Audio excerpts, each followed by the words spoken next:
रयत शिक्षण संस्थेच्या प्रगतीसाठी स्वतःच्या दातृत्वानं 100 कोटींहून अधिक रुपयांची मदत करणारे रयत शिक्षण संस्थेचे मॅनेजिंग काउन्सिल सदस्य, माजी खासदार, थोर देणगीदार लोकनेते रामशेठ ठाकूर आणि त्यांच्या सुविद्य पत्नी शकुंतला ठाकूर यांनी यंदाही रयत शिक्षण संस्थेच्या विकासासाठी 2 कोटी 12 लाख रुपयांची देणगी दिली असून त्याबद्दल त्यांचा रयत शिक्षण संस्थेच्या वतीनं संस्थेचे अध्यक्ष खासदार शरद पवार यांच्या हस्ते सातारा येथे कर्मवीर भूमीत सत्कार करण्यात आला।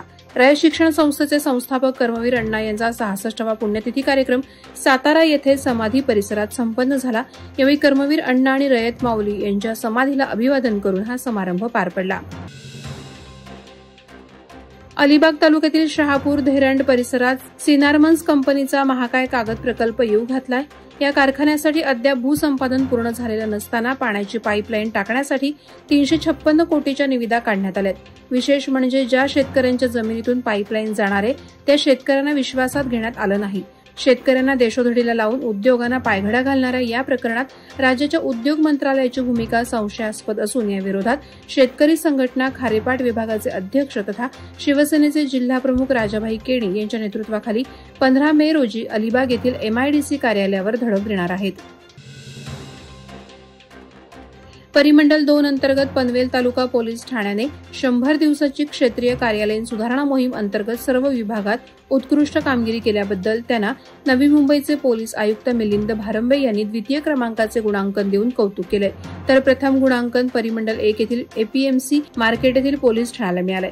याबद्दल पनवेल तालुका पोलीस ठाण्यातील अधिकारी आणि कर्मचाऱ्यांनी जल्लोष करून आपल्याला मिळालेल्या गुणांकनाबद्दल आनंद व्यक्त केला। याबद्दल वरिष्ठ पोलीस निरीक्षक गजानन घाडगे आणि त्यांच्या सर्व टीमचं कौतुक होत आहे। शेतकरी कामगार पक्षाच्या पदाधिकाऱ्यांचा जिल्हास्तरीय मेळावा रविवार दिनांक 11 मे रोजी पेझारी येथे आयोजित करण्यात आला होता।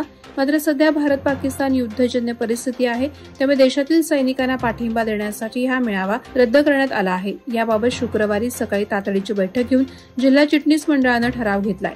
शेकाप सरचिटणीस जयंत पाटील यांच्या प्रमुख उपस्थितीत ही बैठक झाल्याची माहिती जिल्हा चिटणीस सुरेश खैरे यांनी पत्रकार परिषदेत दिली।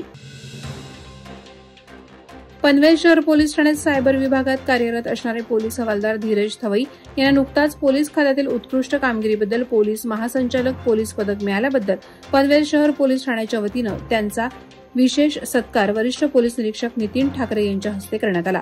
थवई यांनी विविध विभागात केलेल्या उल्लेखनीय कामगिरीची दखल महाराष्ट्र शासनानं घेऊन त्यांना महासंचालक पोलीस पदक बहाल करण्यात आलं। याबद्दल अधिकारी आणि कर्मचाऱ्यांच्या उपस्थितीत त्यांचा विशेष सत्कार करण्यात आला।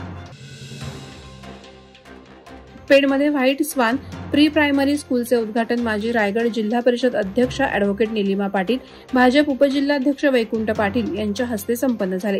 ही अरण्य फाउंडेशनची पहिली शैक्षणिक शाखा आहे। White swan pre primary school ही म्हाडा कॉलनी पेण येथे स्थित CBSE अभ्यासक्रमावर आधारित इंग्रजी माध्यमाची प्री स्कूल आहे।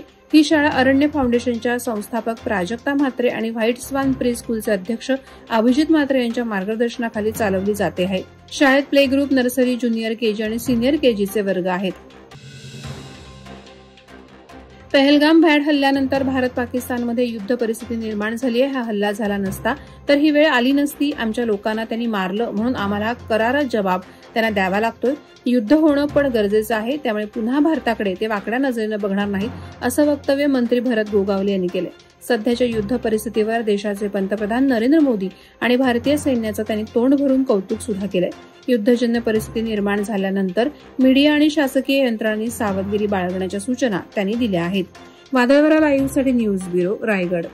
नवी मुंबई व रायगड जिल्ह्यातील ताज्या बातम्या आणि घडामोडींसाठी सबस्क्राईब करा वादळवारा लाईव्ह चॅनल आणि दाबा बेल आयकॉन।